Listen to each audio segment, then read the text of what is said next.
ദേശീയ തലത്തിൽ വൻ കോലാഹലങ്ങൾ സൃഷ്ടിച്ച നീറ്റ് ചോദ്യപേപ്പർ ചോർച്ച വിവാദത്തിലും പരീക്ഷാ ക്രമക്കേടുകളിലും പ്രതിഷേധിച്ച് കോക്രോച്ച് ജനതാ പാർട്ടി നടത്തുന്ന പ്രക്ഷോഭം ഡൽഹിയിൽ കൂടുതൽ തീവ്രമാകുന്നു.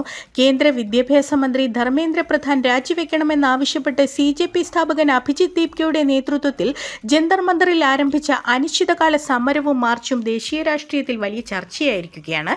ജന്തർ മന്ദറിലെ വൻ ജനരോഷവും പോലീസും തമ്മിലുള്ള ഏറ്റുമുട്ടലും രാജ്യത്തിന്റെ വിവിധ ഭാഗങ്ങളിൽ നിന്നുള്ള വിദ്യാർത്ഥികളും യുവജനങ്ങളും സാധാരണക്കാരുമടക്കം ആയിരക്കണക്കിന് ആളുകളാണ് പാർലമെന്റ് മാർച്ച് ആഹ്വാനവുമായി ഡൽഹി ജന്തർ മന്ദറിലേക്ക് ഒഴുകിയെത്തിയത്.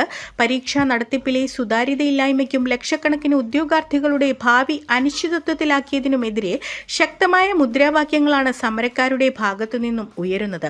പ്രതിഷേധം ശക്തമായതോടെ ഡൽഹി പോലീസും അർദ്ധസൈനിക വിഭാഗവും സ്ഥലത്ത് നിലയുറപ്പിക്കുകയും കനത്ത സുരക്ഷാ ക്രമീകരണങ്ങൾ ഏർപ്പെടുത്തുകയും ചെയ്തു. നഗരത്തിന്റെ വിവിധ ഭാഗങ്ങളിൽ നിരോധനാജ്ഞ പ്രഖ്യാപിക്കുകയും മെട്രോ സ്റ്റേഷനുകൾ അടയ്ക്കുകയും ചെയ്തത് വലിയ തോതിൽ ഗതാഗത തടസ്സത്തിന് കാരണമായി.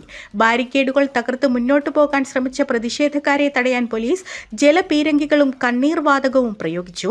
പോലീസും പ്രതിഷേധക്കാരും തമ്മിലുണ്ടായ ഉന്തും തള്ളും ചെറിയ തോതിലുള്ള സംഘർഷങ്ങളിലേക്കും ലാത്തി ചാർജിലേക്കും നയിച്ചു. അച്ചയൻസിൽ സ്വർണ്ണം വിൽക്കാം ഇരട്ടി വിശ്വാസത്തോടെ 22 വർഷങ്ങൾ 50-ൽ പരം ബ്രാഞ്ചുകൾ. Achayans gold, Kerala's number 1 gold buyers.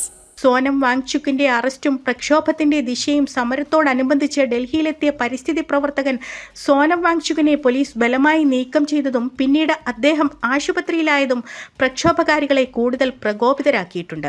Sonam വാങ്ചുക്കിന്റെ മോചനവും സമരക്കാർ ആവശ്യപ്പെടുന്നുണ്ട്. പോലീസിന്റെ ഭാഗത്തു നിന്നും കടുത്ത നടപടികൾ ഉണ്ടാകുന്നുണ്ടെങ്കിലും സമരത്തിൽ നിന്നും പിന്നോട്ടില്ലെന്ന് CJP നേതൃത്വം വ്യക്തമാക്കി. അറസ്റ്റുകൾ കൊണ്ടും അടിച്ചമർത്തലുകൾ കൊണ്ടും ജനങ്ങളുടെ ശബ്ദം മൂടിക്കെട്ടാനാകില്ലെന്നും മന്ത്രി ധർമ്മേന്ദ്ര പ്രധാൻ രാജിവെക്കുന്നതുവരെ സമരം തുടരുമെന്നും നേതാക്കൾ ആവർത്തിക്കുന്നു. രാഷ്ട്രീയ പിന്തുണയും രാജ്യവ്യാപക പ്രതിഷേധങ്ങളും വിദ്യാർത്ഥി പ്രക്ഷോഭത്തിന് പിന്തുണയുമായി വിവിധ പ്രതിപക്ഷ രാഷ്ട്രീയ നേതാക്കളും ജന്തർ മന്ദറിലെ സമരവേദിയിൽ എത്തിച്ചേർന്നിട്ടുണ്ട്. മുംബൈ, ബംഗളൂരു, നാഗ്പൂർ തുടങ്ങിയ പ്രധാന നഗരങ്ങളിലും സമാനമായ രീതിയിൽ പ്രതിഷേധ പ്രകടനങ്ങൾ അരങ്ങേറുന്നുണ്ട്. കേരളം ഉൾപ്പെടെയുള്ള ദക്ഷിണേന്ത്യൻ സംസ്ഥാനങ്ങളിലും ഡൽഹിയിലെ പോലീസ് അതിക്രമത്തിനെതിരെയും നീറ്റ് ക്രമക്കേടുകൾക്കെതിരെയും യുവജന സംഘടനകളുടെ നേതൃത്വത്തിൽ പ്രതിഷേധ മാർച്ചുകൾ നടന്നു.